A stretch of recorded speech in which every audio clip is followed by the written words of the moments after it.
Hello, everyone. Welcome to the 56th Chicago International Film Festival Q&A for Shorts 3. I'm Sam Flansher. I'm a programmer here in charge of the short films at the festival, and we're excited to welcome three of our directors here today. I'm actually going to have them introduce themselves. So, Ariane, why don't we start with you? Could you introduce yourself and say a few words about your film?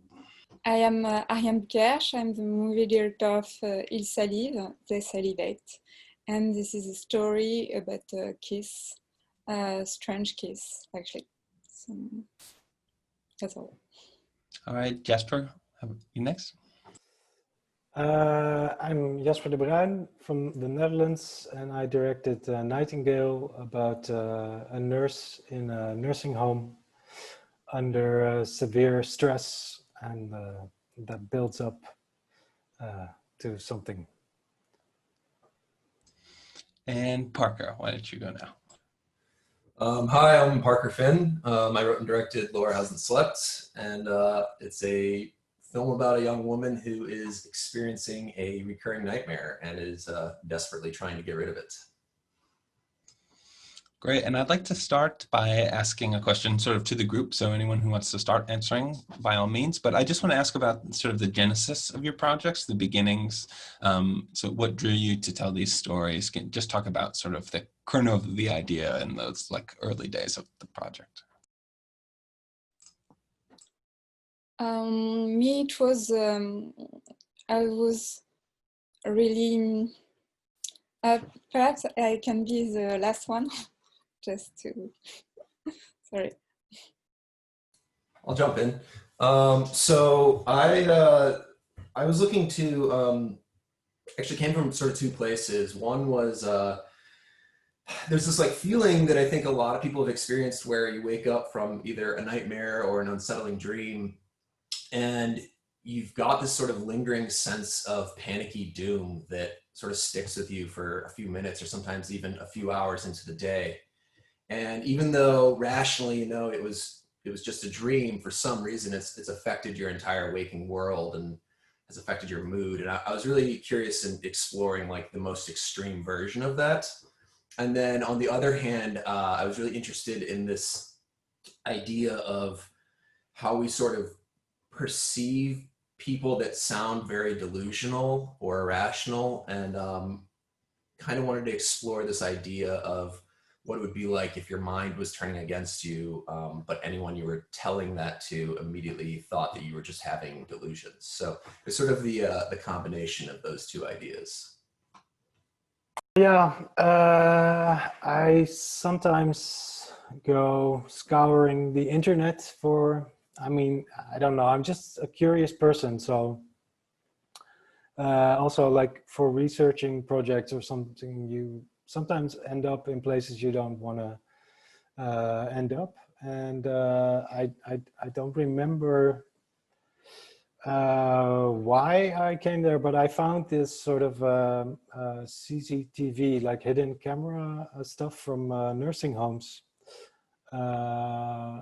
with aggression against elderly people, and it haunted me. Like yeah, it you know, it went somewhere in a drawer in my head in the do not open. And then I met a screenwriter, and we decided to do a film together. And yeah, we asked ourselves, like, what is the scariest thing? And we both agreed like nursing homes are really scary.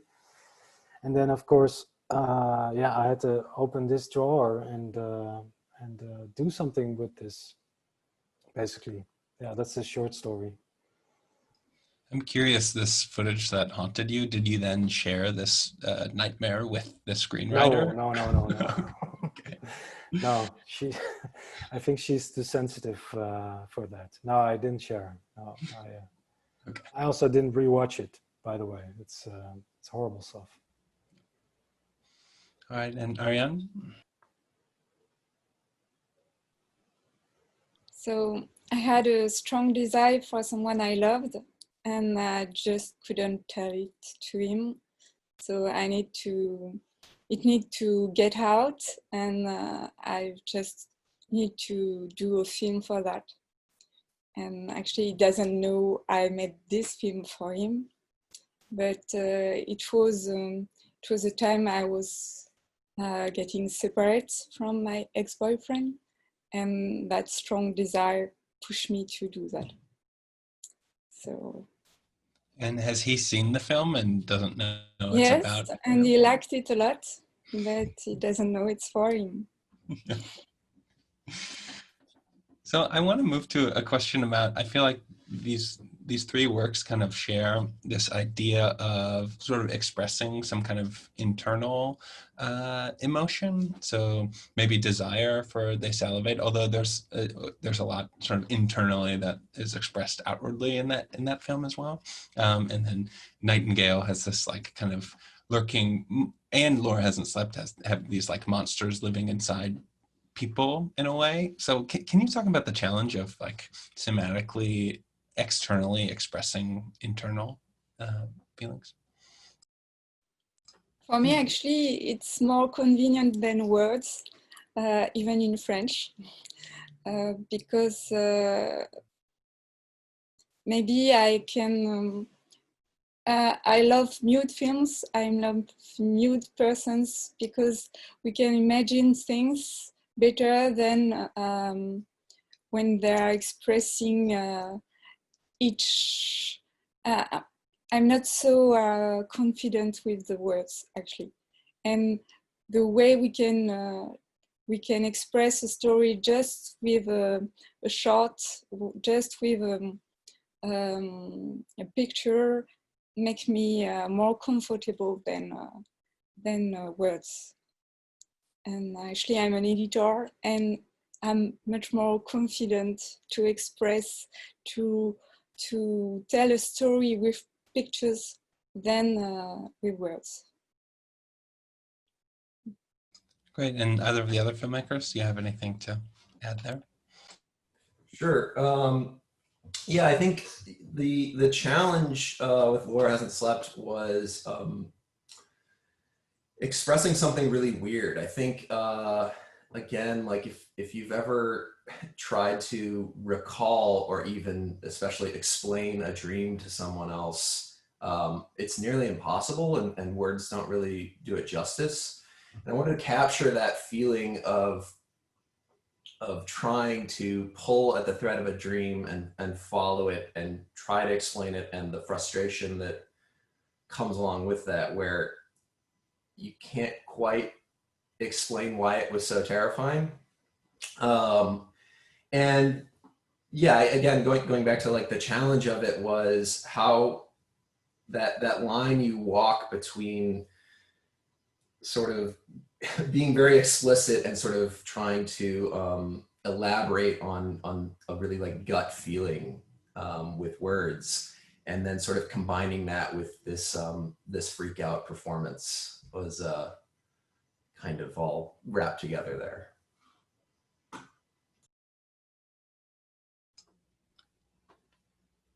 Yeah. Ariane, did you have some, you're muted, Ariane? Yeah. I have to add that I love that in your movie, because at the beginning it's like a very main movie, the way we are going on to this girl and this psychiatrist, and the way they talk, it's perfectly normal and classic. And then we are going into something really weird, and you change your language, your filmic language, and I really appreciate that. Thank you. Thank you for noticing. I appreciate that.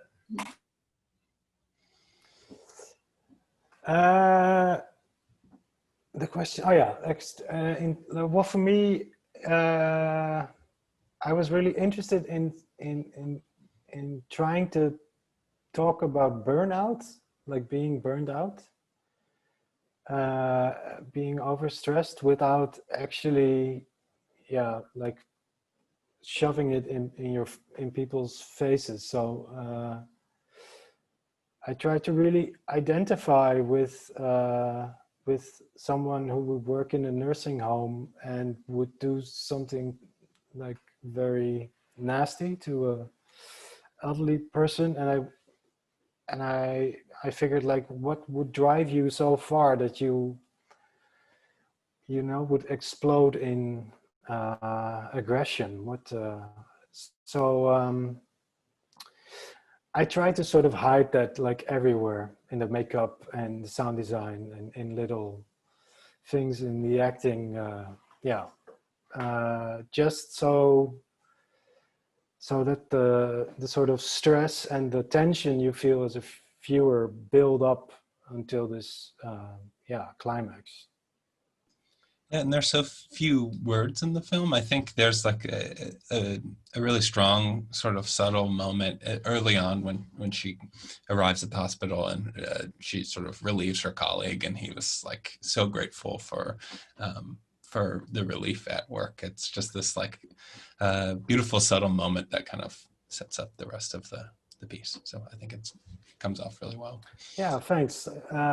Thank you. Yeah, I'm glad that worked for you, because that's important, that you feel that these people are sort of under extreme duress there in this nursing home.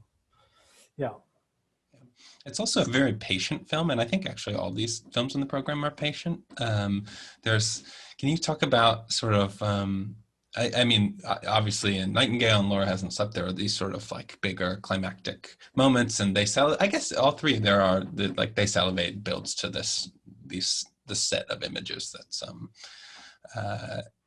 sort of like show-stopping. Can you talk about leaving, especially in a short film when you have limited time to work with, can you talk about like leaving space and being patient? This can be for any of the filmmakers. I'll start, because that's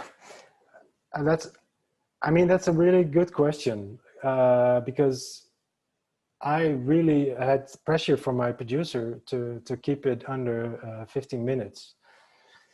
If it were me, and the first edits were extremely longer, but like it's quite a challenge to. I think for the other two films, it's maybe different, I guess. I felt when I watched them like, oh, my film is so stuffed or something. Like there's so much patience in the other ones, like a really sort of concentrated build-up.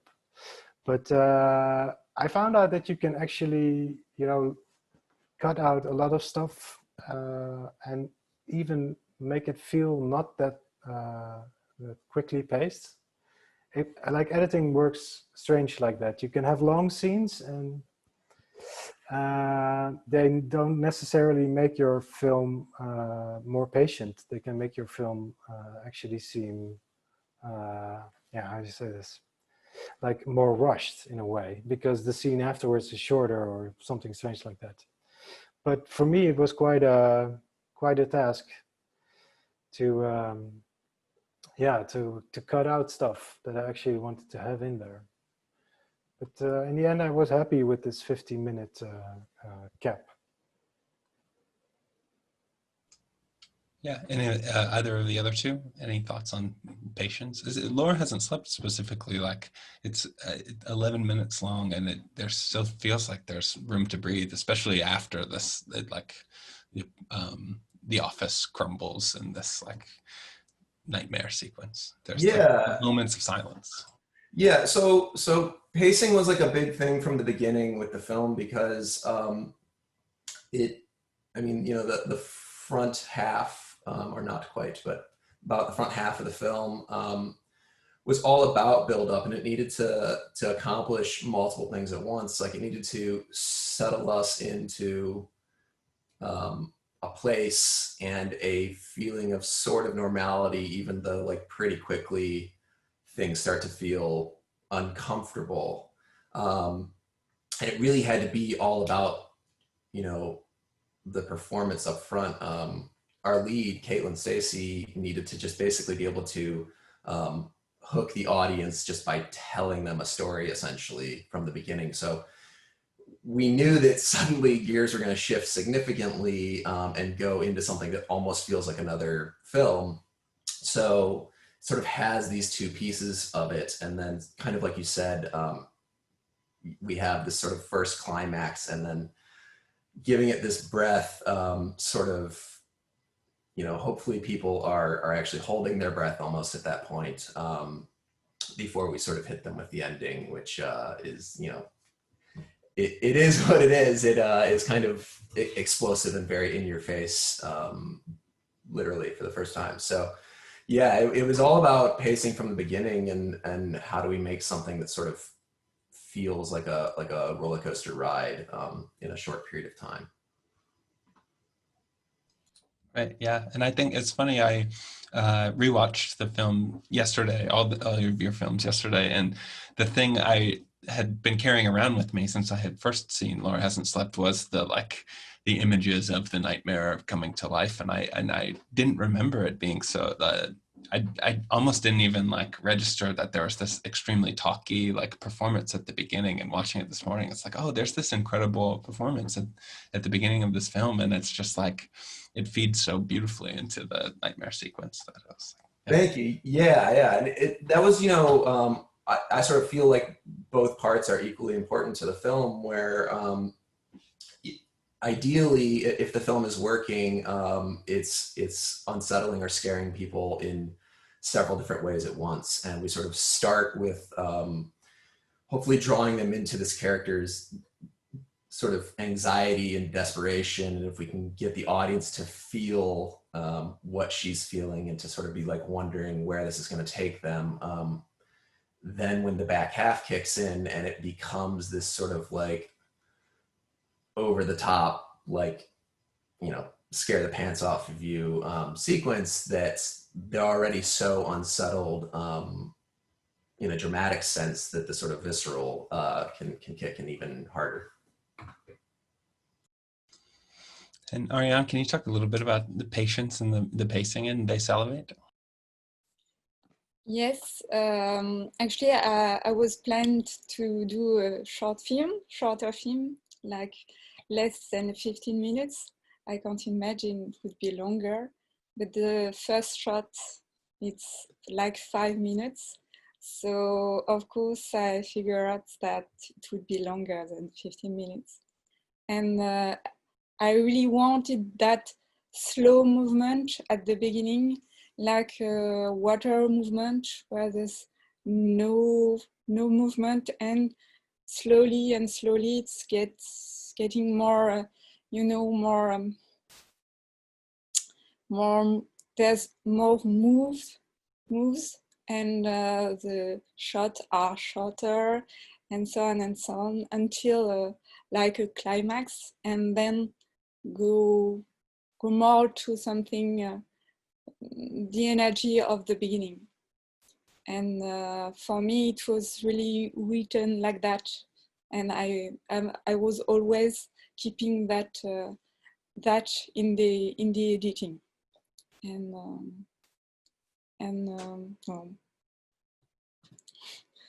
I want to ask about that long shot, and kind of about you working with your performers generally.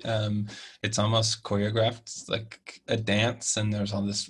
It's the way the camera moves and the bodies are moving within the frame as this becomes this kind of kinetic piece. So I'm wondering about like, did you rehearse a lot with the actors? I'm sure for the long shot that you did, but can you talk about like working with the actors, and did they have a sense of like what the final product was going to look like when you were filming? Actually, there wasn't so many rehearsals, just during the shoot, because for this first shot we got 7 shots, and so they were getting more confident each time.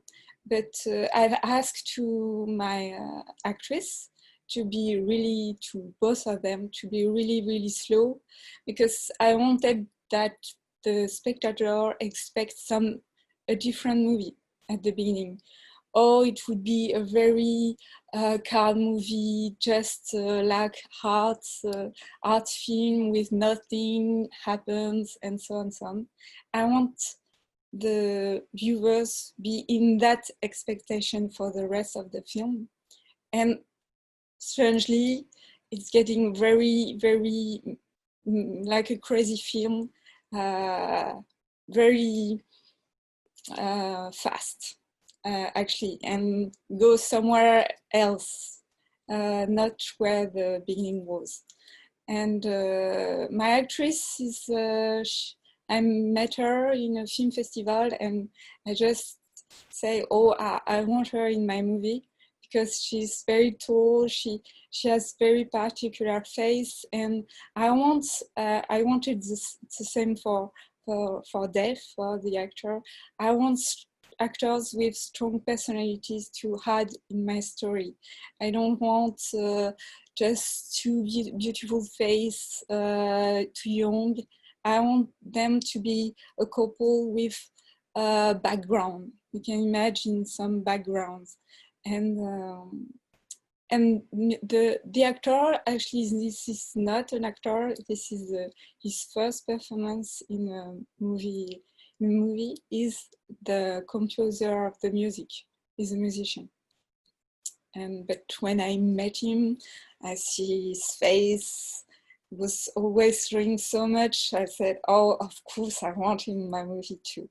All my cast, it was people I knew, and I wasn't just looking for casting or anything. It's just I can't imagine. I wrote their character for them. And moving to Jasper, about the performance in the film, I am always curious, and this question can also, Parker, you might be able to answer this as well, but with the films that are so tonally specific, I'm wondering about the collaboration and the actor's performance sort of contributing to that tone and this like build and the suspense. I'm wondering how much of the sort of visual, like does the actor have a sense of what the film looks like and feels like while they're performing? Do you show them like the setups, and do they have a sense of what the film looks like and feels like while it's being filmed? I guess that depends. In this case, with Nightingale, not so much, I think.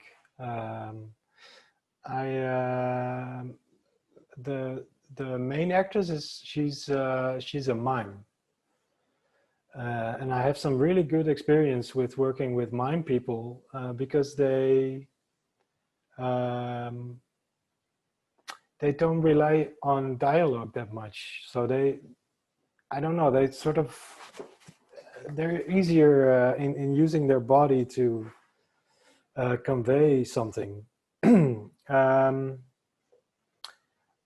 Most of the time, I don't really tell my actors that much about how stuff will look. I will tell them like the themes I'm looking for. Yeah, with the main actress, it was quite easy after like a couple of intense talks to I don't know, there wasn't, I think sometimes casting is just the half of it, and then when you're on set and you know the parameters, yeah, I don't know, I've never been really wrong. I don't think a lot of directors are really wrong when they are on set with their actors. I mean, there are of course historical zeg je dat? No, I forgot the word, but it happens sometime. But I think it mostly is in telling somebody what I feel about the character and then discussing that. And for Nightingale, I knew I didn't want a lot of dialogue. Actually, the first real, like the first nice version of the script, we had no dialogue. We pitched it firstly as something without dialogue, but then we realized that we would make it a bit too hard on ourselves to convey certain things. So I tried to minimize it. Yeah, but like also the fight we have in the movie, was really quite a puzzle. And actually, the two actors are teacher and student. So the man is a mime teacher, and that helped a lot. Like we rehearsed the stunts, and they were so quick in picking up how that works. Yeah, so that's it. I would have never thought to tap the mime community for acting in short films, but it makes a lot of sense to me. I feel like, especially in short work, the being able to express a lot without words is really important. Yeah, I mean, mime isn't at all the stereotype we have, like the being in a box or something. It's mostly just physical theater. And it can be really, it can be too much, especially in theater. Sometimes watching a mime show has not that much to do with film, but yeah, I don't know. It's just a personal thing. And Parker, I'm wondering about the characters in your film and the actors in your film. Do they have a sense of like what especially because I'm assuming there's post work done. Did they have a sense of like the specifics of like what exactly visually was going to be happening while it was happening? Yeah, so it's funny. Like working with the actors kind of fit in thematically with the idea of trying to explain a dream to someone. So I would say not really. I think it took a lot of sort of trying to explain this sort of weird vision that I had. And I mean, really what it was all about was just getting them to trust me because, when you're on set and I'm trying to explain to them that, okay, this very strange thing is happening, or it comes a lot from like audience, sort of managing audience experience with their internal performance. And our lead Caitlin is wonderful in the film, and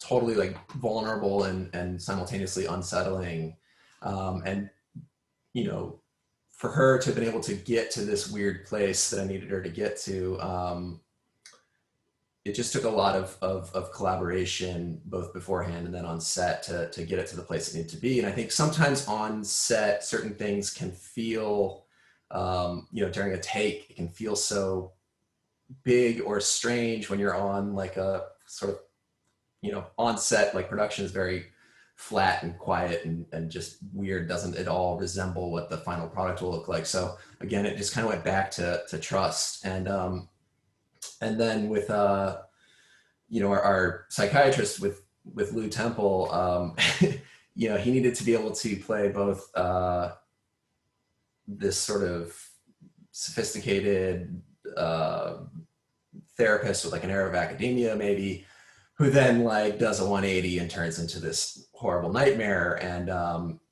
explaining to him, the whole process of what he ends up doing is very strange. And I had some like reference sort of drawings, things like that, to show him of like, this is what's going to happen. So when we were getting everything we needed to be able to pull off what he does to his face, poor Lou on set was like, this feels very strange, but I kept reassuring him that like, no, it's going to work. It's going to be very scary. So yeah, both actors were wonderful, and they sort of put their trust in me, that it was all going to come together in a way that would make sense. And I'm curious about the design of the apartment. I think the design in all three of these films really contributes. First we'll start with Parker and then kind of move through. Can you talk about designing the apartment and then sort of designing the effects, or were there any practical sort of effects happening in the moment? Just talk about that apartment a little bit, or the therapist's office. I'm sorry. Right. Yeah. So we built the set from scratch. And that was a decision that I had made early on, that in order to really be able to do what we wanted to do and to light it the way we wanted to be able to light it, and kind of just have the amount of control we needed to have. We quickly realized that a practical location was just not going to work. And so once we had sort of made that decision, we had the opportunity to literally design this office from the ground up. And so we had our budget was probably a lot smaller than people might think, and we had very limited time. So it was really about a lot of pre-production and working with my production designer and the rest of our very small art team to come up with a design, and then build a schedule that would allow us to construct the set in a very short amount of time. And then we only had 2 days to shoot, and so it was it was all about because the set undergoes such a major transformation. Once you cross a certain line, there is no going back in the design. So we needed to make sure that our days were scheduled very specifically. And yeah, it was kind of this really like fun, cathartic thing to spend all this time designing something to actually build it, and then to get to destroy it was sort of this really fun process that, the joke on set was that, Parker hasn't slept, but really that went for everybody on like all of my keys and everyone. It was such a collaborative effort. Everybody was wearing multiple hats, and yeah, it was exhausting, but but hopefully the final product speaks for itself. I think it does. It was just 2 days. You shoot for 2 days only? 2 days only, yeah. And I'm assuming you could probably tell where the 2 days are split, but because the transformation had to happen overnight between the 2 days. So yeah, and then after the second day, we had to strike the set and wrap out immediately. We had like no extra time, so it was a whirlwind of a production. So like, yeah, again, it was just about going in with such like an intense focused plan in order to get everything. We also had 2 days and 1 night. It was like killer schedule. Ariane, I'm guessing you shot for longer than 2 days? Yes, I had 5 days, and for me it was short, so congratulations for you too. It's crazy. Jasper, can I ask about the design of the nursing home? It's such like the location is so, it feels so like rich. I'm thinking specifically of the hospital room with the lamps, the like multiple lamps in it, or not the bedroom with the 2 lamps on it. It was very evocative. But can you talk about, and with all the flickering lights in the hallways, can you talk about the location and sort of making it terrifying the way you do? Well, first of all, we had to have a real location. There was no other option. And finding a real location was really the worst part of making this film, was finding a location. We almost had one, and then I think 2 weeks before we were meant to shoot, they canceled it, and all sorts of stuff. But then, yeah, we sort of, yeah, we were lucky. We found this place, and it was amazing. It was horrible to be there, actually, like really stuffy. And then I had a production designer who I don't know how she did it. Like, she did it with minimal budget, and she just and also minimal like things. She has, I don't know, it was really magic. Magic to me. We talked a lot about the design, and I said to her that I really didn't want to make a Dutch horror film, because we Dutch people don't have a really rich tradition of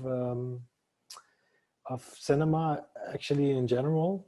but also horror is mostly, it's changing now, but horror has a very cheap flavor in the Netherlands. And most of the time they're pretty like, what's the word, like rude, or it's very big, and most of the time it's comedy. And I told her I wanted to make a Danish, like for her it had to be a Danish film, and for me that sort of worked out. And we were just really careful about coloring schemes, and yeah, and the rest was location. We just added little stuff in the place. Great. And Ariane, I want to ask about the apartment. It's the space that you move through is so evocative. Can you talk about sort of setting that scene? The costumes as well, the like dabs of color and the party goers t-shirts and things like that. Can you talk about the design of the space?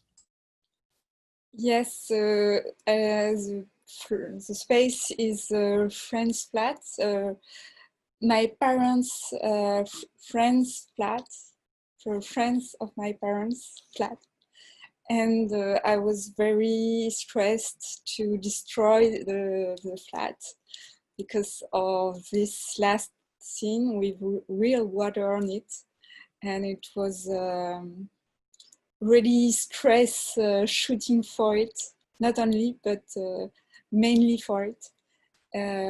But we have built a plastic pool, and we have to erase, the shiny things in post-production, in VFX.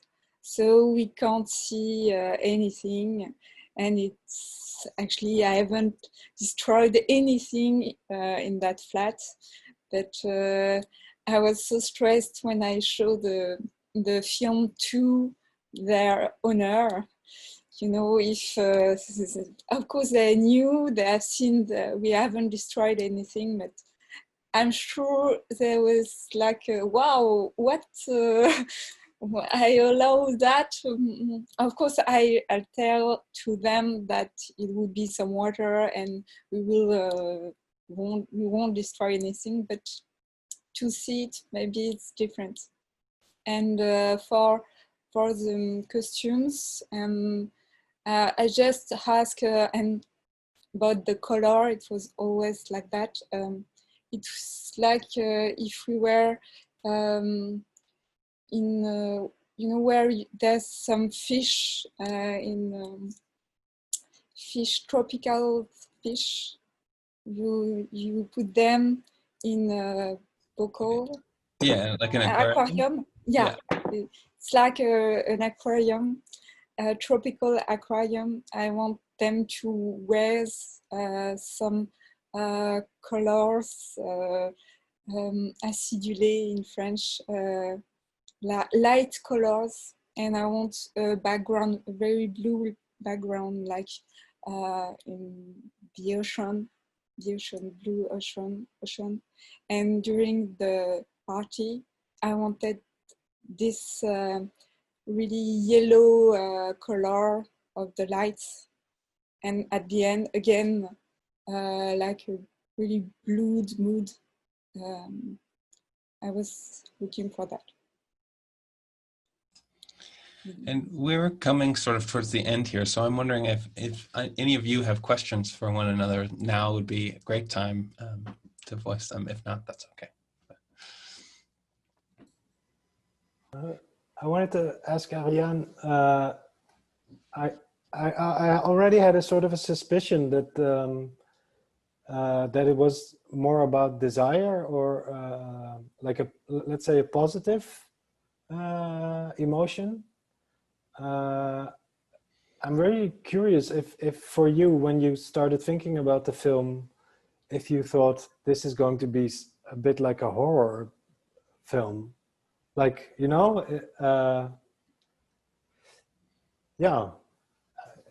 Do you understand my question? Yes. Actually, it was not a bad or evil feeling. it was just a very strong feeling. And when it's strong, perhaps there's the two of them mixed. It is a very strong desire, but also to be afraid of it too. It's between attraction and repulsions. It's really something, that's why I want it to be very beautiful and very gross in the same time, to mix the two of them and to make some things like bad taste, you know, in French. This is forbidden to have slow motions, to be so how do you say that? I just said it. To make beautiful pictures, to make big sounds, a lot of music. So I've wanted to put something we can't, the good taste won't allow. And because there is this strong desire of pictures and what must be expressed, maybe. And for that movie, I need to go out all of that, because sometimes you really want, you really need to express some stuff. And did you, oh, sorry. Did you also knew before you started that you were not going to use music and stuff? Because sometimes I find it really unnerving when there's no music in a film, and especially with your film, it sort of threw me off that it's so empty. So yeah, was that like a deliberate thing? Actually, this is my first film where I put, I haven't done so many films, but this is my first film without music, with a music. I hate when there's too many music in films, and because of course you can add on the beautiful music, the feelings, everything, and sometimes with no music it's even more oppressive. And I wanted that, but because this is a party night, I need some music. And at the end, I wanted just sounds, but for the final scene with the water on the floor, I just want sounds. But this beautiful music of my musician, it was very the good mix, you know, to go in somewhere else, maybe in the head, to be more disconnect from the reality I have put in the beginning of the story. So maybe I choose to edit with that last music too. But it was really the first time I used music. I just wanted to comment on going back to just how gross your film is. For me, like, you know, I think I mean, this is the biggest compliment possible. I think it's the grossest thing I've seen all year, which it's so subtle with how it affects the viewer, but you've managed to like find this very specific thing that I think is so universal that you sort of get everyone's gag reflex with the idea of, you know, literally like drinking someone else's, you know, it's a kiss, I guess, but it's saliva, and it's, I don't know, you get such a primal reaction out of that there's first the buildup to this worry that, you know, someone's going to drink it, which does wonders, and then when it finally happens, it's just, I don't know, you've got this little these little bits of like sound effects in there that are just like, I don't know. I felt like my It's jaw was on the pasta. floor. It's pasta, you know, it's the sound when you mix pasta. But this is so, I'm so sad because my short is not shown in a movie theater, because when I there was a premiere, you know, I hear the scream says, no, please, you know, it's so, I was so happy to hear that. Maybe it won't work, but when I see that, I was really, really, really happy. But I have always these things with saliva, and maybe we see a lot of brain, you know, blood and stuff like that in horror films, and I was unaware that saliva can be really, really, really powerful too, to make growth and repulsion, you know. I'm happy of that. But horror movie that you picked, it's all about kind of woman in a closed room, not a room, but flat and hospital, like in the dark. There's very things together. All these three films have this oppression, the same oppression, and it's good. Yeah, and that kind of thing happens just kind of by unintentionally. It just, you at the end of the programming season, you realize like, oh, all of these films have these sort of similarities. So it's not a conscious thing. Jasper, I was going to ask. So you had mentioned that the old man was actually an acting teacher or mime teacher.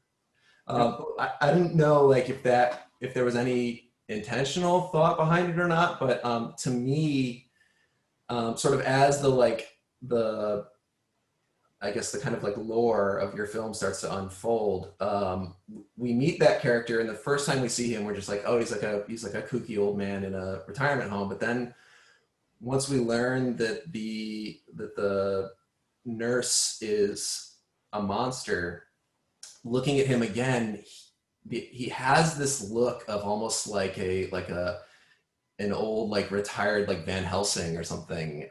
He like has this like, to me, like I would totally buy that guy was like some kind of like monster hunter at some point in a past life, and I didn't know if that was intentional or not, but or if I was just reading into things. But his look sort of like played into things for me there. I heard this from a lot of people. Also, a lot of people said like, "Oh, this film is like very Carpenter-ish," and this guy also looks like John Carpenter, and I'm like, "Oh, okay." I knew he was like as a person, he's quite an extravagant a man. He's like a poet and a performer, and so I knew he had some sort of power, but he's also very small. He's actually smaller than the actress. I